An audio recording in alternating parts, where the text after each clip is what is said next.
You know Re:Zero. You know Slime. You know Mushoku Tensei. You have seen the isekai that every list recommends and every YouTube channel covers. Today we are going somewhere else. These are the isekai that slipped past the algorithm. The ones that never had a viral moment, never got the recommendation wave, never showed up on the front page. They just existed, quietly excellent, waiting for the right person to find them. 15 isekai hidden gems. Some of them are decades old. Some of them came out last year. All of them deserve an audience they never got. Let's change that. Coming in at number 15, By the Grace of the Gods. This is the isekai for when you are exhausted and you need the world to slow down for an hour. Ryuma Takebayashi had a brutal life. Overworked, isolated, and carrying damage that accumulated over decades. After he dies, three gods decide to give him a second chance in a fantasy world with one gift: the ability to tame slimes, his favorite creatures from his previous gaming life. What follows is one of the most genuinely comforting anime in the isekai genre. Ryuma builds a laundry business. He makes friends slowly and carefully. He heals at a pace that feels real rather than cinematic. The show is not interested in battles or power levels. It is interested in showing what it looks like when someone who was never allowed to rest finally gets to. By the Grace of the Gods is criminally overlooked because it does not deliver spectacle. What it delivers instead is warmth. And for the right viewer at the right time, that is worth more. If you have ever needed an anime that feels like a quiet afternoon, By the Grace of the Gods is exactly that. 2 seasons on Crunchyroll. Number 14 is Cautious Hero. On the surface, this looks like a comedy about a paranoid protagonist who over-prepares for everything. Underneath it is something that will blindside you completely. Seiya Ryuguin is summoned to save the world of Gaia Brande and immediately begins training to a ridiculous degree before doing anything. He buys potions by the thousands. He fights enemies at level 1 for hours before he will consider moving on. He is infuriating to his goddess companion Rista and absolutely hilarious to the audience. The comedy is sharp and consistent throughout, but Cautious Hero earns its place on this list because of what it does in its final arc. Without spoiling anything, the show reveals the actual reason behind Seiya's paranoia, and the emotional weight of that revelation hits in a way that the light-hearted first episodes make completely unexpected. Cautious Hero has one of the most effective emotional gut punches in isekai history, delivered by a show that spent most of its runtime making you laugh. That combination is rare and difficult to pull off. Cautious Hero looks like a comedy. Watch until the end and find out what it actually is. 1 season, completely worth it. Number 13 is Uncle from Another World. The most original isekai comedy premise of the last 5 years, executed with genuine wit and affection. Yosuke Shibazaki spent 17 years in a coma after being hit by a truck. When he wakes up, he reveals that he spent those 17 years as a hero in a fantasy world. His nephew, Takafumi, becomes obsessed with hearing about his adventures. The problem is that Yosuke is socially awkward, deeply attached to Seiga, and completely oblivious to the women who fell in love with him in the other world. The comedy comes from the gap between how epic Yosuke's adventures were and how little he understood about the social dynamics happening around him. His magical replays of his greatest moments are spectacular. His complete failure to read any situation involving human emotion is consistently hilarious. Uncle from Another World is packed with gaming references, genuine action sequences, and a warm central relationship between Yosuke and Takafumi that gives the show real emotional grounding underneath all the comedy. Uncle from Another World is the isekai that comedy fans deserve. 1 season on Netflix and a sequel series confirmed. Number 12 is Sunny Boy. This is the most conceptually ambitious isekai ever made, and the one that most people bounced off of immediately. If you are the kind of viewer who stayed with Evangelion or Serial Experiments Lane, Sunny Boy is waiting for you. A class of high school students is transported to an alternate dimension with no explanation. Some develop supernatural abilities. The dimension shifts repeatedly, presenting new rules and new environments with each transition. The show barely explains anything. You are expected to engage actively with what you are watching. Director Shingo Natsume, who helmed One Punch Man Season 1, used Sunny Boy as a vehicle for genuine philosophical exploration. The show is about isolation, identity, the construction of social reality, and what it means to exist in a world that does not follow rules you understand. It is anime as abstract art. Sunny Boy is not for everyone. It is for a specific kind of viewer who wants anime to challenge them rather than comfort them. If that description applies to you, it is one of the most rewarding single seasons in the medium. Sunny Boy is the Isekai hidden gem for viewers who want something genuinely difficult and genuinely rewarding. One season, unforgettable. Number 11 is Grimgar, Ashes and Illusions. The isekai that dared to ask what it would actually feel like to wake up in a fantasy world with no special abilities and no explanation. A group of people find themselves in a fantasy world with no memories of their previous lives and no guaranteed path to power. They join the militia as the lowest ranked adventurers and are forced to fight weak goblins just to eat. They struggle, people get hurt, the violence has weight because these are not heroes. They are frightened people doing something genuinely dangerous. Grimgar uses a watercolor art style that makes it look like no other isekai. Every frame has a softness that contrasts with the brutal reality of the character's situation. That visual choice is not accidental. The beauty of the world and the difficulty of surviving in it exist in deliberate tension throughout the series. The emotional core of Grimgar is grief. How a group of people process loss together and continue anyway. It handles that theme with more honesty and restraint than almost any isekai before or since. Grimgar is the isekai for viewers who want to feel the weight of another world, rather than just watch someone conquer it. One season of something genuinely different. Number 10 is The 12 Kingdoms. This is the isekai that was doing serious political fantasy world building 20 years before it became fashionable, and it has never been surpassed in that specific area. Yuko Nakajima is a timid high school girl who is told by a stranger that she is the rightful ruler of a fantasy kingdom and immediately transported there against her will.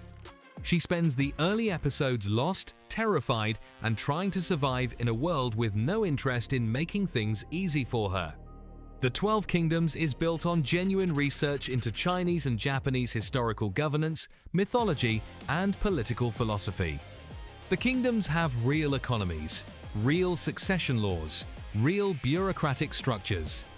When the show explores how a kingdom functions, it does so with a depth that most fantasy anime never attempt. Yuko's transformation from a girl defined by her need for approval into someone capable of genuine leadership is one of the most complete character arcs in isekai history. The show earns every step of that growth over 45 episodes. The 12 Kingdoms is 20 years old and still the most intellectually serious isekai ever made. If you want world building that treats you like an adult, nothing else comes close. Number 9 is Now and Then, Here and There. Released in 1999. Still the darkest and most honest isekai ever made. This one is not comfortable and it is not supposed to be. Shu is an ordinary boy who chases a mysterious girl into another world. The world he arrives in is not a magical fantasy. It is a scorched, dying dystopia controlled by a deranged warlord who conscripts children as soldiers. There is no power fantasy here. There is no special ability. There is only a boy who refuses to become cruel despite everything the world does to break him. Now and Then. Here and There deals with themes that most isekai avoid completely. Child soldiers, sexual violence as a weapon of war, genocide. It handles these themes without exploitation, with a directness and honesty that is rare in any medium. The show trusts its audience to handle difficult material. The ending is one of the most earned moments of hope in anime history precisely because of everything that preceded it. Nothing about that hope is easy or cheap. It was paid for in full by every terrible thing the show showed you. Now and Then, Here and There is 25 years old and still one of the most important anime ever made. Not easy, absolutely necessary. Number 8 is Ascendance of a Bookworm, the most criminally underrated isekai franchise currently airing and the one that most serious fantasy fans have never heard of. Urano Motosu is a college student who loves books more than anything. She is reincarnated as a sickly 5-year-old girl in a medieval world where books are luxury items that only the nobility can access. Her goal is not to become a hero or conquer a kingdom, her goal is to make books that anyone can read. What follows is one of the most detailed and convincing explorations of how a medieval economy actually functions in any fantasy work. The show understands papermaking, printing, economics, political power, and religious authority. When Mai navigates the complex social structures of her world, she does so with intelligence and real limitations. 4 seasons in the story has expanded to a scope the first episode could not have predicted. The character work is exceptional. The world building is the best in the isekai genre. And it remains almost completely unknown outside dedicated anime circles. Ascendance of a Bookworm is the isekai that rewards patience and intelligence. 4 seasons of the most serious fantasy storytelling in the genre. Start from episode 1. Number 7 is Drifters, the Isekai, where historical figures from different eras are transported to a fantasy world and asked to fight a war. From the creator of Hellsing. It is exactly as incredible as that description implies. Shimazu Toyohisa, a samurai who should have died at the Battle of Sekigahara in 1600, finds himself in a fantasy world alongside other historical warriors including Oda Nobunaga and Nasu no Yoichi. They are called Drifters, and they are being used to fight against the Ends, another group of historical figures who have chosen destruction. Drifters is a brutally violent, darkly funny, and genuinely fascinating exploration of what historical warriors with their actual skills and worldviews would do in a fantasy setting. Nobunaga immediately starts analyzing the political situation. Toyohisa immediately starts fighting. Both approaches are completely authentic to who those people were. The action sequences are some of the most viscerally satisfying in isekai. The comedy is sharp and dark. The historical detail is extraordinary. Drifters deserves 10 times the audience it has. Drifters is the isekai for fans of Vinland Saga and Berserk who want their historical violence with a fantasy twist. 1 season and a 2nd season confirmed. Number 6 is The Vision of Escaflowne. Released in 1996, still one of the most ambitious and complete isekai stories ever told. Almost nobody under 30 has seen it. Hitomi Kanzaki is a high school girl with prophetic abilities who is transported to the world of Gaia, where Earth's moon and a mysterious planet called the Mystic Moon are both visible in the sky. She becomes entangled in a war involving a young king, his ancient dragon armor called Escaflowne, and a mysterious organization that is trying to manipulate fate itself. Escaflowne combines mecha action, political fantasy, romance, and genuine emotional complexity in a way that was unprecedented in 1996 and remains impressive today. The world building is layered and consistent. The characters change and grow in ways that feel real. The ending is genuinely earned. The score by Yoko Kanno, who also composed Cowboy Bebop, is one of the greatest anime soundtracks ever recorded. It elevates every scene it touches and gives the whole series a grandeur that matches its ambition. The Vision of Escaflowne is 30 years old and still one of the greatest isekai ever made. If you have never seen it, you have one of the best weekends of your anime life waiting for you. Number 5 is Tsukimichi, Moonlit Fantasy. The isekai power fantasy that keeps getting better the more you watch it and still has almost no mainstream visibility.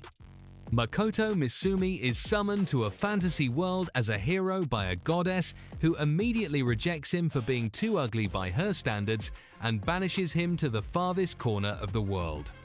Stripped of his hero status and dumped in the wilderness, he discovers that his abilities are far beyond anything the world has seen.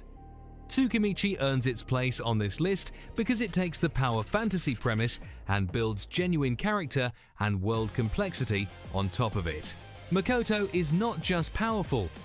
He is thoughtful, strategic, and genuinely invested in the people around him. The nation-building elements rival Slime in their depth. Season 2 elevated the production quality significantly and expanded the story scope in ways that made it clear this franchise has real ambition. It is one of the most rewarding slow-burn isekai currently airing. Tsukimichi is the isekai that reveals itself slowly and rewards the viewers who stay with it. 2 seasons in, and it is only getting better. Number 4 is Saving 80,000 Gold in Another World. The isekai that takes the most boring possible premise on paper and turns it into one of the most entertaining and original shows in the genre. Mitsuha Yamano is a young woman who loses her entire family in an accident and discovers she can teleport between modern Japan and a medieval fantasy world. She immediately realizes the financial opportunity. Gold from the fantasy world is worth a fortune in Japan. Products from Japan are worth a fortune in the fantasy world. She becomes an interdimensional merchant. What makes saving 80,000 gold work is how seriously it takes its own economic logic. Mitsuha does not just trade randomly. She thinks about supply chains, market saturation, strategic reserves, and long-term investment. The show is genuinely funny, surprisingly smart, and built around a protagonist who uses her brain rather than a sword. Saving 80,000 gold is the isekai that rewards viewers who find economics interesting. That sounds niche. The execution makes it universally entertaining. Number 3 is Campfire Cooking in Another World with My Absurd Skill. The isekai where the protagonist's only special power is being able to order food delivery from modern Japan while living in a medieval fantasy world. And it is one of the most entertaining shows in the genre. Mukoda Tsuyoshi is summoned to a fantasy world alongside 3 actual heroes with extraordinary abilities. His only skill is online grocery. He can access a Japanese online supermarket from anywhere in the world. Soy sauce, miso, mayonnaise, instant ramen. All of it delivered directly to him in the middle of a fantasy forest. What follows is a show about a man who builds his entire life around cooking incredible food in a world that has never tasted anything like it. He accidentally attracts a legendary wolf named Fenrir as a companion because the food smells so good. Then, Fenrir brings friends. Mukoda's camp becomes a gathering point for increasingly powerful mythological creatures, all of whom just want to eat his cooking. The show is warm, funny, and surprisingly moving in its quieter moments. Mukoda is not a hero and has no interest in becoming one. He just wants to cook good food, stay alive, and maybe find a way home. That simplicity, combined with genuinely creative food sequences and an excellent supporting cast of divine creatures, makes Campfire Cooking one of the most rewatchable isekai hidden gems in the genre. It is not about power. It is not about saving the world. It is about a man who found his purpose in the most unexpected place possible. That is enough. More than enough. Number 2 is Inuyasha. Before Re:Zero, before Sword Art Online, before the isekai genre had a name, Inuyasha was defining what it meant to be transported to another world and fall in love with it. Kagome Higurashi falls through a well in her family's shrine and emerges in feudal Japan, where a half-demon named Inuyasha is pinned to a tree by an arrow.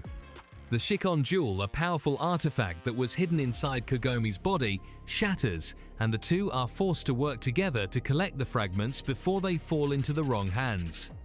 Inuyasha ran from 2000 to 2004 and introduced millions of viewers to the isekai concept before it had that name.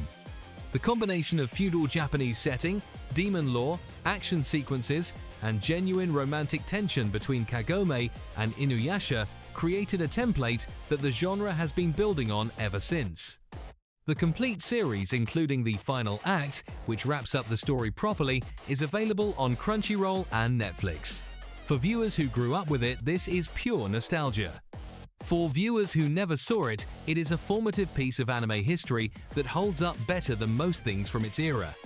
Inuyasha is the isekai that started it all for a generation of Western anime fans. If you have never seen it, you are missing the foundation of modern isekai.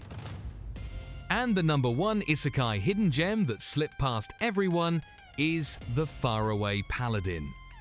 The most emotionally complete isekai of the last 5 years, and the one with the lowest audience for the quality it delivers. A man dies and is reincarnated as Will, a baby in a ruined city populated only by 3 undead beings: Blood the Warrior, Mary the Priest, and Gus the Sorcerer. They raise him with extraordinary care and love, teaching him everything they know. The first arc of the series is entirely about this relationship, about being raised by people who know they are running out of time, and about what a child learns from those who love him completely. The emotional foundation built in the first arc makes everything that follows hit harder than it has any right to. When Will eventually leaves to become a paladin and face the threats of the outside world, every challenge he encounters is filtered through the values and love that Blood, Mary, and Gus gave him. The show understands that who we are is built by who raised us. Season 2 expands the world and the stakes while maintaining the emotional intelligence of the first season. The Faraway Paladin has no gimmick, no harem, no power fantasy shortcut. It is a story about a person growing up with integrity and the cost of living according to your values. That is rarer in any genre than it should be. The Faraway Paladin is the isekai hidden gem that deserves 10 times its current audience. 2 seasons of the most emotionally honest fantasy storytelling in the genre. This is the one. And that is our top 15 isekai hidden gems that slip past everyone. Which one are you watching first? And which hidden gem did we miss that should have been on this list? Drop it in the comments. This is exactly the kind of conversation this channel exists for. If this list introduced you to something new, hit the like button and subscribe to Top Chill Play for daily anime rankings. I will see you in the next one.